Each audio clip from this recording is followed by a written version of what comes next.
so mean I make medicine sick. That's bad. This is combat culture.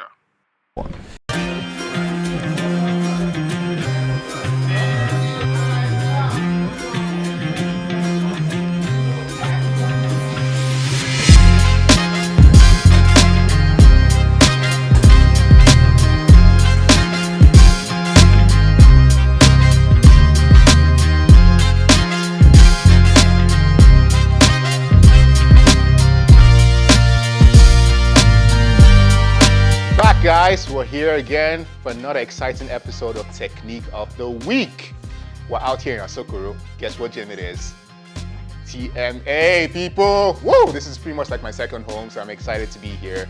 We're gonna learn some exciting, fun techniques today from my man, my brother Shegz today. So he's gonna show us some cool moves. We're all gonna learn, you're gonna learn, I'm gonna learn. Everyone's gonna go home happy, so can't wait, guys.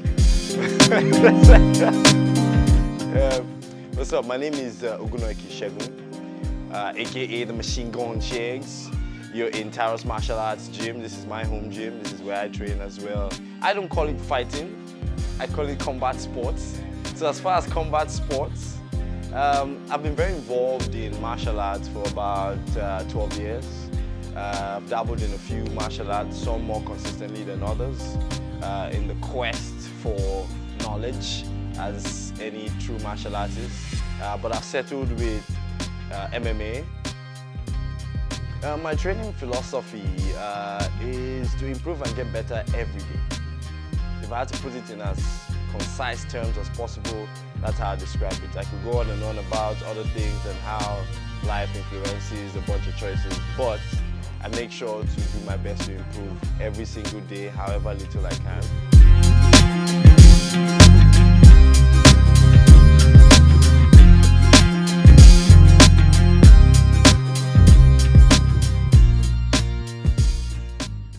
Alright guys, what we'll do is we'll run through basic combinations and then basic defense as well.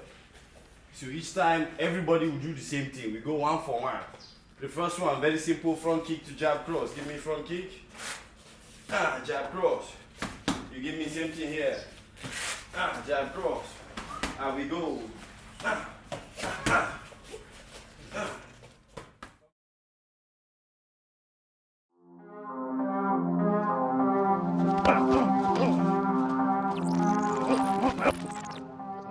So the technique we'll be talking about today is called split striking. Now, it is not just one technique, it is more circled around a philosophy. Now, here's the philosophy. It is, a coach of mine told me this a couple of years ago. He says, for every time a person tries to strike, they are always open to a counterattack.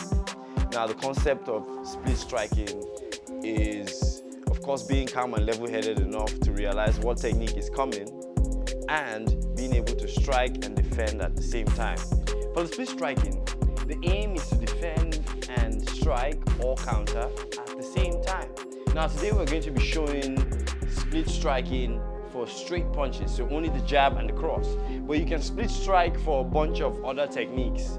Now however, like I said earlier, the aim is to strike while defending. Alright, so subsequently we're going to show you a quick demonstration while we counter strike or split strike both the jab and the cross. Now for the jab, we're going to practice split striking against the jab. Now conventionally, one of the basic ways to deal with the jab is to slip.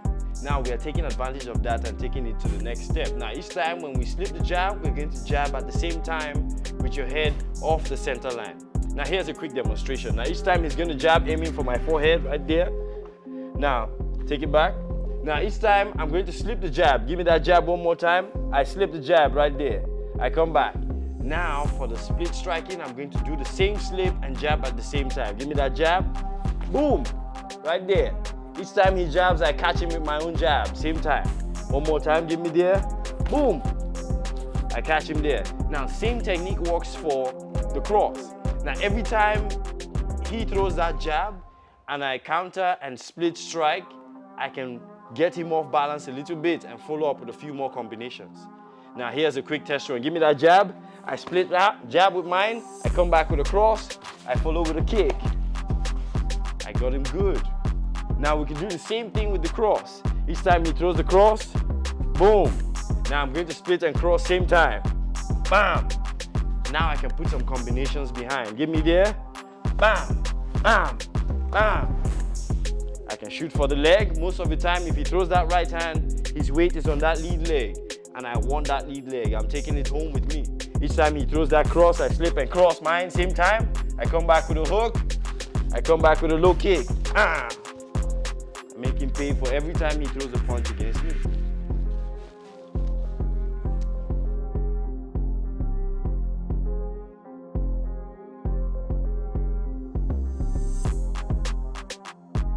Okay, so we've shown you the split strike. Now we've shown you a few ways you can split strike and add some combinations behind. Now next I'm going to show you a quick drill you can practice with anybody. Something that might help you get comfortable with having hands come at you and being able to keep composure, head off the center line and throw your strike right back. Now here, each time he's going to jab and cross, I'm going to jab and cross at the same time. However, I'm going to keep my head off the center line, he will do the same, and the aim is both of us get to punch around that space beside your ear. That is where the target is.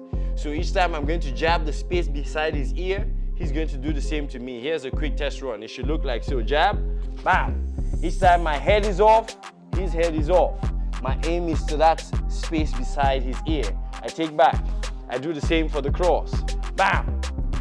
I come back. Now we're going to practice that for however long it takes to get you comfortable. I jab, I cross, I jab, I cross, I jab, I cross, I jab, I cross. Now, much frequent practice gets you more comfortable with hands coming at your face and keeping composure, getting your head off the center line and hitting that chin. Okay, that was an amazing drill. I love the drill. I love the exercise the most actually, because I noticed that the more we're doing it, I felt more comfortable seeing a punch coming to my face and reacting to it better. And the combination itself, the drill itself, the splits into the cross or the counter basically, I love that as well. Very useful. I love it. So my question is, let's say in a fight, my opponent hits me with this move.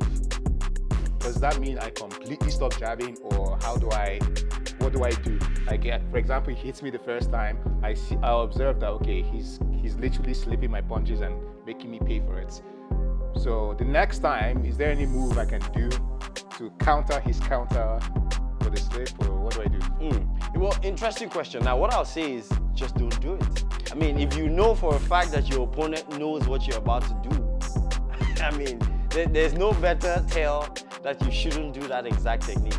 Now, this is not to say you're still not able to hit it. The most important part of this whole exercise is timing, okay? When I'm able to time my strikes right, then I can hit it right. You know, like they say, timing beats speed every day, all day. Now, if my opponent can tell somehow that this is exactly what I'm about to do, perhaps because I hit him with it a few times, then I just switch tactic. He has a bunch of other things, he has a bunch of other errors he's making, and this is where being a smart fighter comes in. I want to watch out for much more than one error so I can capitalize on those things. So, I mean, I'm very open-minded. I always like to rub minds and exchange ideas. As you know, combat sports is so wide, there's so many things that you can put together to become, you know, even better. But for this one, I say if your opponent can tell that you're going to do it, I say don't do it.